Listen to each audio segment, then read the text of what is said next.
Sa pagpapatuloy ng nakaraang bahagi, sa sandaling ito, muling pinakawalan ni Chinyo ang ibong iyon. Ibon na lumilipad. Nahuli mo. Bakit hindi ito naglaho? Napakasimple. Dahil hindi ako gumamit ng espiritual na enerhiya. Pagkatapos, sumugod si Chinyo at sunod-sunod na ng huli. Sa gayon, maraming makukulay na balahibo ng ibon ang kanyang nalagas. Ang nilalang na ito, gamit lamang ang lakas ng kanyang pisikal na katawan, ay nakakagalaw sa kawalan. Samantala, sa kabilang dako, para kay Yuan Yuan, ang dalagang tagapagpaamo ng hayop. Napakadali lang hulihin ang mga ibong ito. Sa panig naman ng binata na naunang lumapit kay Chinyu, ginagamit niya ngayon ang kanyang dugo para akitin ang mga ibon. Gaya ng inaasahan, kahit na mga espiritual na anyo ay hindi makatiis sa pang-akit ng aking dugo. Sa sandaling ito, sa harap ng tarangkahan ng banal na lungsod, ang eksena ng 100 ibon na nagpupugay sa Phoenix ay likas na nagmula sa aura ng Haunawat Imperial Family. Kaya't ito'y napaka-pamilyar sa kanya. Ako siguro ang unang nakarating sa lungsod ng punong abala para sa piging. 'Di ba? Biglang napansin niya na ang grupo ni Chinyu ay matagal nang nakaupo roon. Ginoong Chin, napakabilis mo nga, naisip niya. Kahit na mas mabilis siya sa akin. Ang bilang ng mga balahibong nakuha niya ay tiyak na hindi hihigit sa akin. Ngunit pagkatapos ay naglabas si Chinyu ng 2 korona na gawa sa makukulay na balahibo ng ibon at ipinatong ito kina Qingjiao at Yetong. Naikinangangan niya sa pagkamangha. Haha, karapat-dapat kang ang tawaging kapatid na Chin. Ang pagtrato mo sa pagsusulit na parang wala lang ay tunay na nagpamulat sa aking mga mata. Alam kong ang aking kakayahan sa pagkontrol ng hayop ay hindi may kukumpara sa'yo. Biglang, isang bastos na lalaki ang hamampas sa mesa at sumigaw.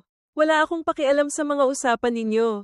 Sinabi mong may karne ng mabangis na hayop dito kaya ako pumunta. Kung maglakas loob kang linlangin ako, guguluhin ko ang lugar na ito. Haha, syempre totoo iyon. Dalhin na ang karne ng mabangis na hayop para sa mga magigiting na mandirigma. Isa-isang inihain ang mga piraso ng karne. Magsikain kayo. Haha, hindi masama, hindi nasayang ang pagpunta ko rito. Pagkatapos kumain, uuwi na ako. Sulit na, ngunit napansin ni Chinyu na mayroong kakaiba. Ang karneng ito ay hindi simple. Sa unang tingin, wala itong espiritual na enerhiya. Ngunit naglalabas ito ng isang mapang-akit na aura. Kakaiba talaga. Isang di kilalang tao ang gumamit ng baging para kunin ang piraso ng karne. Si Yuan Yuan naman ay kinuha rin ito ngunit hindi pa sinusubukang nguyain. Yazi, siyasatin mo, utos ni Chinyu. Hehe. Tila may anyo ngunit walang laman. Totoo ngunit hungkag, natutunaw sa tubig, naglalaho sa apoy. Ito ay karne ng Thai tea. Ang bastos na lalaki kanina na masarap ang kain ay biglang nakaramdam ng hindi maganda. Pagkatapos, ang kanyang katawan ay umalsa at sumabog. Anong nangyari? Bilang isang magiting na mandirigma, hindi sapat ang marunong lang kumain. Sa ikalawang pagsubok, inaanyayahan ko kayong tikman ang karne ng misteryosong mabangis na hayop na ito. Nagkataong nakita ko ang mabangis na hayop na ito sa labas ng kabundukan ng mga mababangis na hayop. Ang isang ordinaryong tao na kumain ng 1 pulgada lamang nito ay maaaring sumabog. Ngunit kung matagumpay itong mapipino, mabilis na tataas ang cultivation. Sa loob ng isang insenso, ubusin ang karne sa plato, at iyon ay ituturing na pasado. Ang pinakamabilis ay maaaring magtanong sa akin ng 3 katanungan. Ang lalaking iyon kanina ay kumain ng napakarami bago sumabog.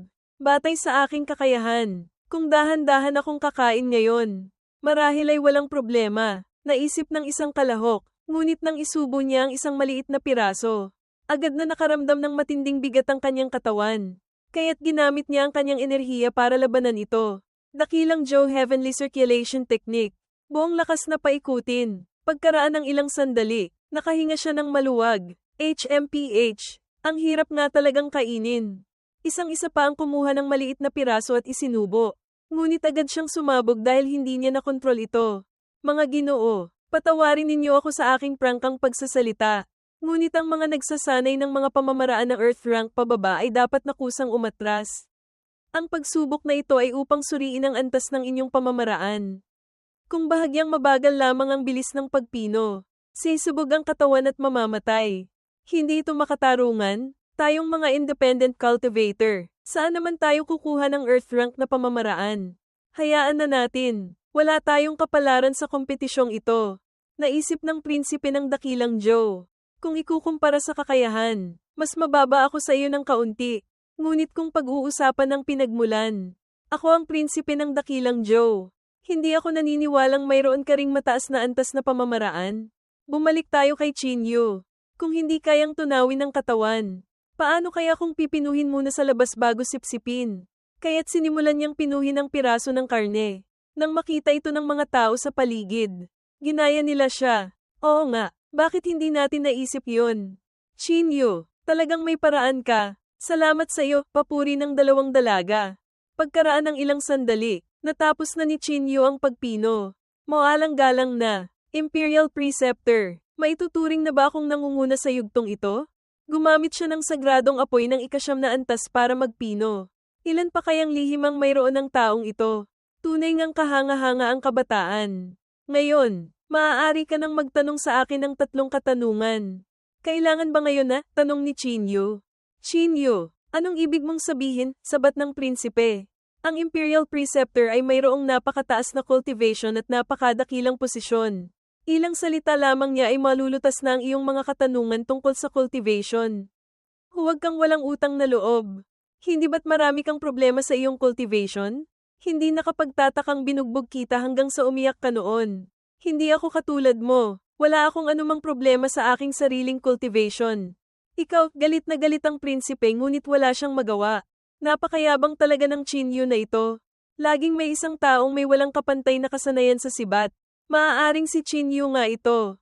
Naisip ng Imperial Preceptor. Haha, Imperial Preceptor, hindi ko pa gustong itanong ang 3 katanungang ito ngayon. Maaari ko bang ipagpaliban sa susunod? Tanong ni Chinyu. Haha, syempre maaari. Ang pagsusulit ngayong araw ay nagtatapos dito. Lahat ng nakapasa ngayon, bukas ay magtipon sa arena. Maaari na kayong maghiwa-hiwalay. Opo, Imperial Preceptor, HMPH, Chinyu, ang labanan bukas ang magiging araw ng iyong kamatayan. Bulong ng prinsipe. Pagkaraan ng ilang sandali, bumalik na ang Imperial Preceptor sa palasyo. Nagbibigay pugay sa inyong kamahalan. Ang kompetisyon ng alyansa ng 8 bansa ay matagumpay na naidaos. Ang mga mahihina ay naalis na. Bukas na ang formal na labanan. Hinihiling ko ang inyong pagpapakita. Kamahalan, para magbigay ng talumpati upang buhayin ang diwa. Walang anuman. Ang pinakapagod pa rin ay ang Imperial Preceptor.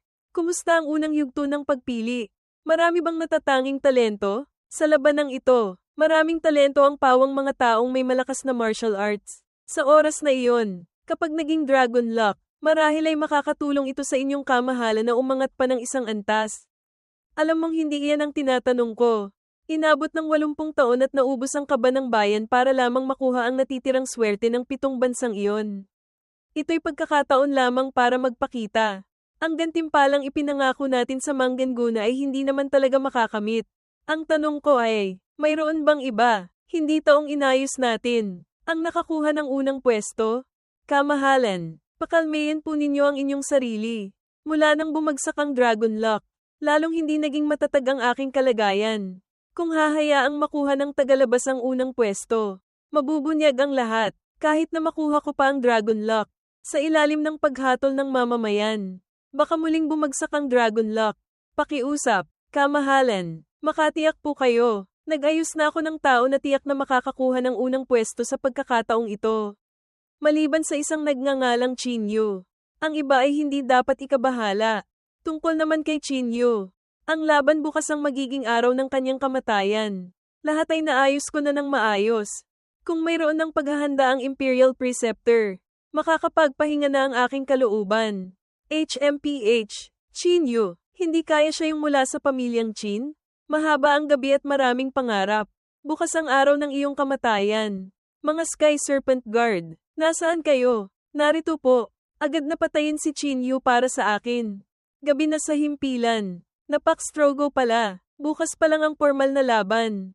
Pero kailangan na nating magbantay dito ngayong gabi. Tingnan mo nga, hindi mo ba nakikita kung gaano kalaki ang saklaw ng labanang ito? Gagamitin ang 8 dakilang sagradong armas bilang gantimpala. Kung ako ang makakakuha ng unang pwesto, kahit sa kwadra ng kabayo pa ako matulog. Ayos lang. Bigla siyang nakatanggap ng hagupit. Ikaw, payag kang maging parang kabayo. Pero hindi pa tiyak na hahayaan kang makitulog sa kanila? Hindi ka pa matutulog. Ano pang ingay ang ginagawa mo rito? Ha, hindi ko pa nakita ang taong ito sa paunang pagsusulit. Bakit may bago na namang sumali ngayon? Ah, siya si Tai Zuanli, anak ni Grand Minister Tai Chang ng Chan Dynasty. Normal lang na hindi mo siya nakita sa paunang pagsusulit. Siya yung direktang pinayagang sumali sa kompetisyon nang hindi na kailangang dumaan sa paunang pagsusulit. Bakit may ganoong uri ng exemption? Hindi ba't hindi iyon patas? Ang kompetisyong ito ay inorganisa ng Chan Dynasty. Gusto nilang magpasok ng isang koponan sa formal na laban. Normal lang iyon. Wala tayong masasabi sa kanila. Sa sandaling iyon, sumagot din ang lalaking hinigupit. Tai Zuanli, hindi ito ang korte. Isa ka lang ding kalahok. Huwag kang masyadong mayabang. Pagkatapos ay sumugod siya. Naghahanap ka talaga ng kamatayan. Kung gayon, pagbibigyan kita. Hinigupit niya ng latigo ang lalaki hanggang sa mamatay ito. Ang pamamaraan ng pagkontrol ng sandata, medyo interesante. Si kapatid na Li pa rin ang magaling. Sa isang kilos lang, napapasuko na niya ang mga walang modong ito, puri ng mga alipors. Isang grupo ng mga peste. Laging gustong angkinin ang gantimpala ng mundo. Mga peste, dapat mabuhay kayo ng naaayon sa inyong estado. Dapat kayong bumalik sa inyong mga bulok na lugar. Nang makita ito, nagsalita si Chinyo. May mga taong laging iniisip na tao sila. Pero hindi nila alam na sila mismo ang mga peste. Ang mga salitang ito ay labis na ikinagalit ni Tai Zuanli at napasigaw siya. Sino ang nangangahas na magsalita ng mayabang sa akin? Maliit lang ang aking katayuan. Ituring mo na lang akong isang independent cultivator. Sagot ni Chinyo. Isa na namang pesteng langgam. Pinatalsik ko na silang lahat. Bakit may natira pang isa, ikaw? Sumugod si Tai Zuanli para atakihin si Chinyo. Masyadong mahina. Inihagis ni Chinyo ang tasa ng alak sa kanya. Nabasa ang kanyang mukha. Haha, naging basang sisiw siya, pang-aasar ni Yetong. Sige, sige, mukhang ayaw ninyong sumali sa kompetisyon bukas. Ngayon, pupalbusin ko kayo. Ito ba ang patas at matuwid na kompetisyon ng Chan Dynasty? Bakit hinahayaan ang sarili nilang tao na sirain ang mga patakaran at apihin ng ibang mga kalaban? Tanong ni Qing Jiao. Huwag mo akong pagbibintangan. Lahat ng aking kilos ay kumakatawan lamang sa aking sarili. Tinuturuan ko lang ng leksyon ng ilang kalahok. Walang kinalaman sa Chan Dynasty. Ngunit katatapos lang niyang magsalita nang biglang lumundag si Qin Yu at sinampal siya. Kung ganyan ang sinabi mo, panatag na ako. Dahil tinuturuan din kita ng leksyon. Mamatay ka na, sigaw ni Tai Zuanli at nagpakawala ng enerhiya. Tigil, isang iba pang tao ang lumitaw. Bukas pa ang laban, magpahinga na kayo. Ang taong ito ay nasa rurok ng Toai Ho Realm, Void Shattering Realm. Sa pagkakataong ito, ang Chan Dynasty ang nagkulang. Pinagtawanan tuloy kayo, Ginoo, upang ipakita ang aming sinseridad. Maaaring sumama kayo sa akin sa Wan Chi Pavilion at pumili ng isang kayamanan. Ang Wan Chi Pavilion ang lugar kung saan tinitipon ng Chan Dynasty ang maraming kayamanan mula sa buong mundo. Napakagalante. Kung alam ko lang, kanina pa sana ako sumugod at nakipag-away sa kanila. Ang Chan Dynasty ay laging kakaiba kumilos. Pakiramdam ko'y hindi ito simple. Baka dapat nating iwanan na lang, paalala ni Yetong kay Chinyu. Ano naman ito? Kung may pagkakataon na hindi mo sasamantalahin. Hindi ka tunay na bayani, sagot ni Chinyu. Haha, si Ginoong Chin ay talagang prangka. Kung gayon, sumunod ka na sa akin. Pagkaraan ng ilang sandali, ang Wan Chi Pavilion pala ay nasa isang liblib na lugar? Dapat mong malaman na ito ang kayamanan ng maharlikang pamilya. Hindi maraming tao ang nakakakita nito ng personal. Pagkatapos, bumukas ang pinto, at isang nakakasilaw na liwanag ang lumabas. Sa loob ay hindi mabilang na mga kayamanan. Ito ba talaga ang silid kayamanan? Tanong ni Chinyu. Siyempre, sa tingin mo ba niloloko kita? Paano ko naman magagawa iyon? Sa unang tingin pa lang, alam ko nang ang nakatatanda ay isang taong may mataas na moralidad at dangal. Narito ako dahil sa paggalang sa inyo. Nakatatanda, haha, kung gayon, mangyaring magsimula ng pumili si Ginoong Chin. Ang mga ito ay pawang mga artifact na may pambihirang pinagmulan. Huwag kang mag-atubiling pumili, Ginoong Chin. Kung gayon, hindi na ako magpapakipot pa. Isang formation, naisip ni Chinyu. Kung nais ng Chan Dynasty na bigyan ako ng kayamanan, bakit hindi nila sirain ang formation? Ito ay itinatag ng mga ninuno ng dinastiya upang pigilan ang mga susunod na henerasyon sa labis na paggastos ng yaman. Lahat kami ay walang paraan. Sa paggana ng formation na ito, wala na rin akong magagawa. Kung hindi masisira ang formation, paano makukuha ang mga artifact? Kung ayaw ninyong magbigay, bakit kailangan pang gawin ito? Palem, Ginoong Chin, sandali lang. Ang sinumang makakaunawa sa formation ay makakakuha ng kayamanan. Kung gayon, susubukan ko. Pagkatapos ay nagpakawala ng enerhiya si Chinyu. Ngunit biglang lumitaw ang mga kadena at dinakip siya. Hahaha, sa wakas, nahulog ka rin sa bitag. Siya pala ang taong inutusan ng emperador ng Chan para patayin si Chinyu kanina. Sino ka ba talaga? Bakit mo ako gustong patayin sa lahat ng paraan? Sino ang nagpadala sa'yo? Ang kamahalan ay napakaraming ginagawa. Bakit niya papansinin ng isang langgam na tulad mo? Pagkatapos ay sunod-sunod pang kadena ang pumulupot kay Chinyu. Kung tama ang hula ko, ang formation na ito ay ang anti-theft formation ng Chan Dynasty. Ang dahilan kung bakit hindi ka naapektuhan ay dahil mayroon kang token ng palasyo. Tama ba? Karapat-dapat ngang tawaging talento na may kakayahang manalo sa 8 bansa. Gaya ng sinabi ng Imperial Preceptor. Sa sandaling iyon, inatake rin ng mga kadena ang lalaki. Ngunit naglabas siya ng isang token na tinatawag na Chan Binding Order para supulan ito. HMPH. Iyan ang token. Diba, Yazi? Tulungan mo akong kunin ang token. Kaya't sinira ni Chinyu ang mga kadena at sumugod. Si Yazi naman ay nagpakawala ng enerhiya at kinuha ang token. Isang napakahalagang bagay. Bakit hindi ka maingat? Tanong ni Chinyu. Ito ang token ng kamahalan. Anong gusto mong gawin? Wala naman. Gagawin ko lang ang aking paraan.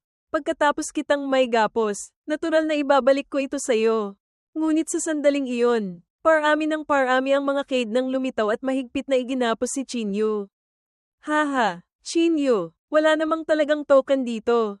Ang control spell ng formation na ito ay isang serye lamang ng mga salita. Naloko ka, napakasama mo talaga. Sa sandaling ito, si Chinyu ay napulupot na parang bola. Mayroon kang ang ilang kakayahan. Ngunit ang mga Sky Serpent Guard ay mga tanod ng mga emperador sa loob ng maraming henerasyon.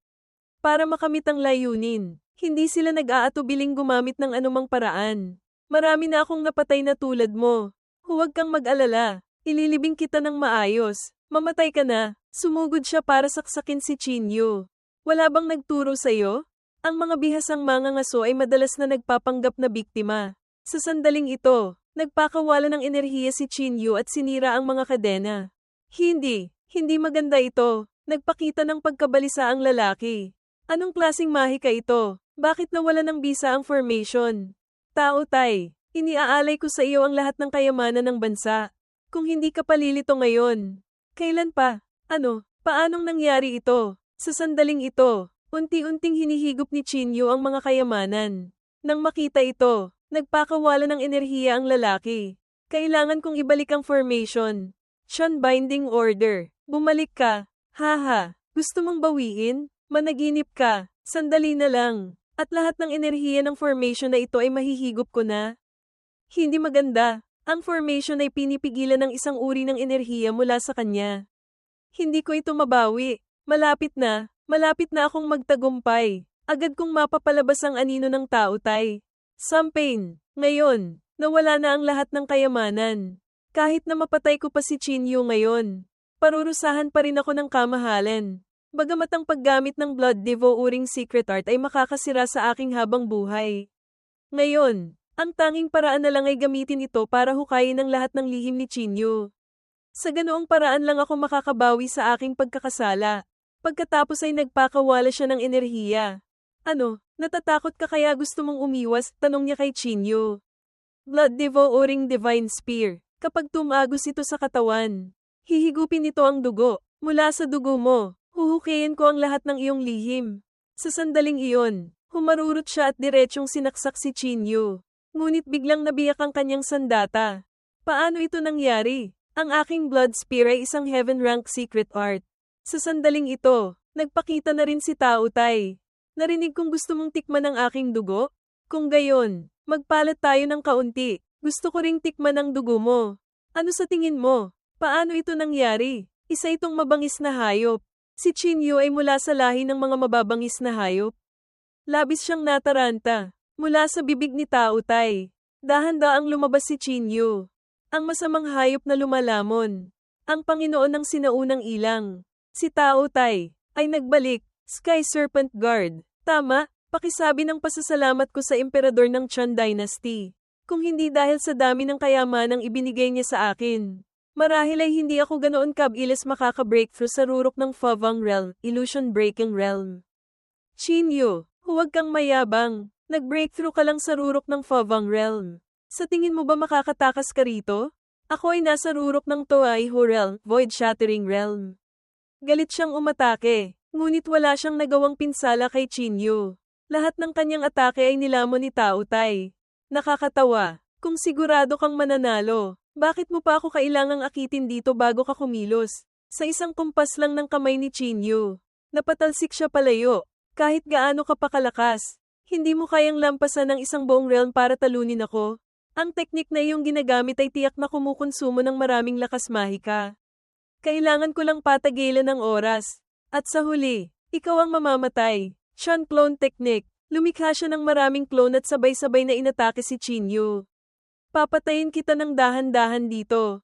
Sigurado ka? Gumawa si Chinyu ng isang kalasag na hamarang sa lahat ng atake.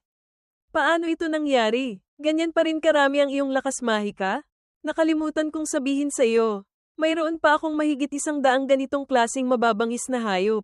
Pagkatapos ay ipinatawag ni Chinyu ang mga mababangis na hayop na kanyang nasummon noon. Nalabis na ikinatakot ng lalaki at napaurong siya.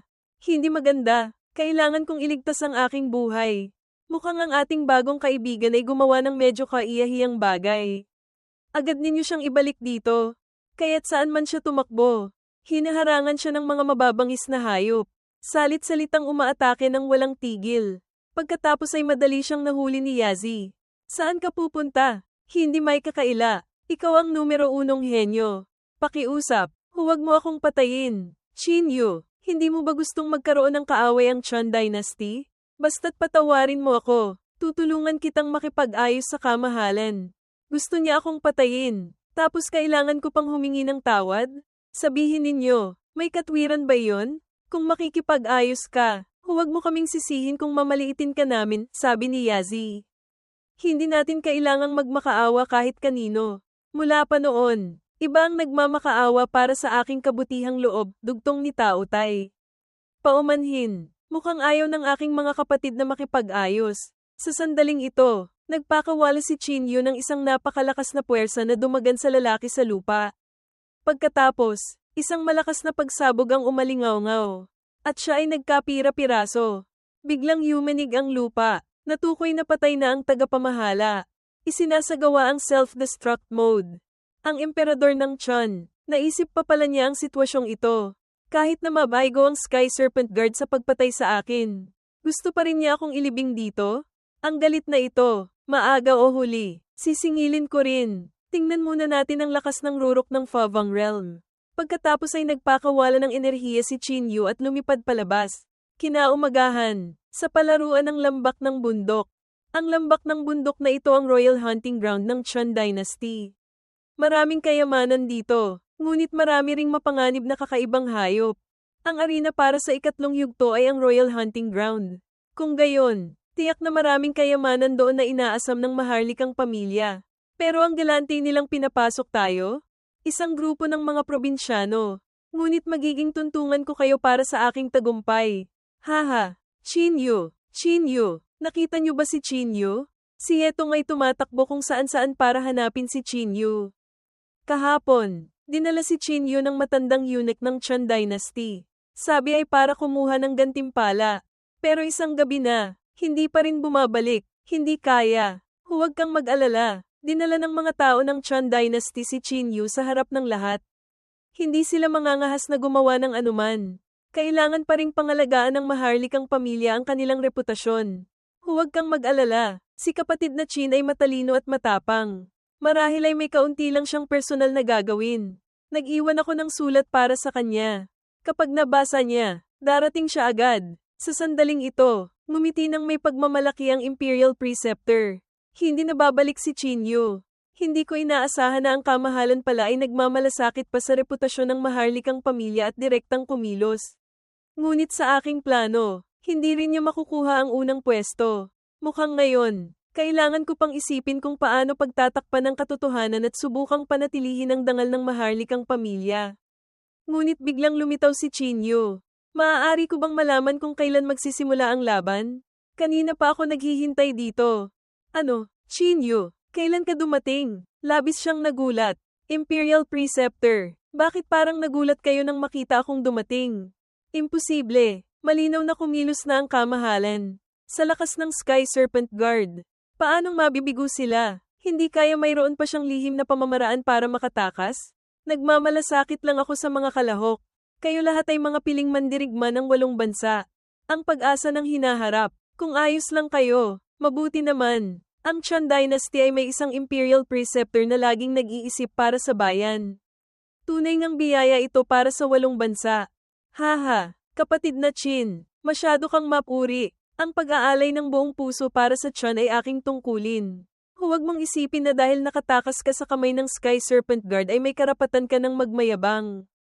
Ang pagpasok sa laban ay siya ring oras ng iyong kamatayan. Kung kumpleto na ang mga kalahok, iaanunsyo ko na ang mga patakaran ng labanang ito. Ang hunting ground sa inyong harapan ay pinamumugar ng mga napakabangis na kakaibang hayop.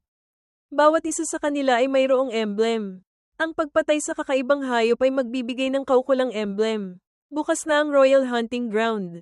Pagkatapos ng 3 oras, batay sa bilang ng mga emblem, malalaman kung sino ang mananalo sa kompetisyong ito. Ipinapahayag ko, ang huling laban para sa pagkapanalo ay nagsisimula na. Lahat kayo, lumaban na, sugod, lahat ay humarurot. Haha, mauuna na ako. Ang unang pwesto ay dapat mapunta sa aking dakilang Zhou Dynasty. Ngunit sa sandaling iyon, isang iba pa ang nauna. Haha, ngayon ang araw na ang aking Shadow Moon Sect ay makikilala sa buong mundo. Kapatid na Chin, magkita tayo sa loob ng arena. Chinyu, bilisan na rin natin. Sige, tara na. Magdagdag ng 2 kupunan ng mga kalahok mula sa palasyo sa laban. Naiintindihan mo ba ang ibig kong sabihin, utos ng Imperial Preceptor sa isang tauhan? Pagkaraan ng ilang sandali, sa loob ng arena, isang dambuhalang tigre ang lumitaw. Legia White Tiger, sabi nila, isa itong banal na antas na hayop na may lahi ng mabangis na hayop. Ngunit bakit ito lumitaw dito? Hindi ito kayang harapin ng mga kalahok dito. Mabuti na lang at epektibo ang invisibility secret art ng aking Shadow Moon Sect. Kailangan lang magtago sa dilim para makaiwas sa labas. Ngunit natagpuan pa rin siya ng puting tigre. At agad siyang tinamaan. Pumunta tayo sa grupo ni Chinyu. Hindi maaari. Ganoon Kab-Iles. Mayroon nang napahamak. Ganoon ba kabangis ang mga kakaibang hayop sa hunting ground na ito? Ang aurang ito ay napakalakas. Parang may mali. Sa loob ng Royal Hunting Ground, wala namang ganoong kalakas na kakaibang hayop. Hindi katakatakang ganoon ang ekspresyon ng mukha ng Imperial Preceptor na iyon. Mukhang hindi simple ang hunting ground na ito. Biglang, isang dambuhalang agila ang sumugod para umatake. Agad na nagpakita si Yazi at gumanti. Ngunit sa isang suntok lang, bumagsak ang ibon. Pagkatapos ay isang emblem ang lumabas. Mukhang ito na ang kailangan nating hanapin. Ngunit nang yumuko si Yetong para kunin ang emblem, biglang nabuhay ang ibon. Mag-ingat, mabilis na sumugod si Chinyu. Pagkatapos ay ginamit ang Devo-uring teknik ni Tao Tai. At matagumpay na gumanti, pinabagsak ang ibon. Ito ang aura ng sinaunang ilang. Ang ibong ito ay may bahid ng lahi ng mabangis na hayop. Ang Royal Hunting Ground ay may ganitong uri ng mapanganib na mabangis na hayop. Biglang may napansin si Yetong. Sino yan? Sigaw niya. Pagkatapos, si Yuan Yuan, na puno ng sugat, ang lumabas. Anong nangyari? Sino ang nakasakit sa iyo ng ganito? Ito ay isang bitag. Gusto ng Chan Dynasty na patayin ang lahat. Mag-ingat kayo kay Tai Zuanli. Sa sandaling iyon, isang grupo ng mga tao ang humabol. Hindi ko inaasahan na ang paghabol sa babaeng iyan ay haantong sa isang malaking huli. Haha, tangiyan ninyo ako. Sinuntok ni Yazi ang 2 lalaki at napatalsik. Mabilis na sumugod si Chinyu at ginamit ang Soul Seasoned Thunder Roar. Agad na nakontrol ang pinuno nila.